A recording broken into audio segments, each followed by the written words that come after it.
Mabas kasi pag nabasa kayo, lalagnatin pa kayo. So, ayan mga kaibigan. Patayin ko na kasi almost 15 minutes ko na po yan na pinakulo. Ayan. Umuusok-usok pa. At atin pong isasalin sa ating mug.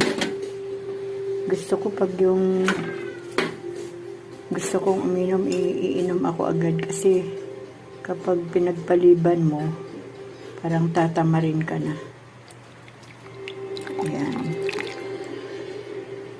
Ito lang po ang medyo nakakaano pag sariwang malunggay kasi sasalain mo pa. Agay-agay. Salain mo pa yan. Pero kapag malunggay tea,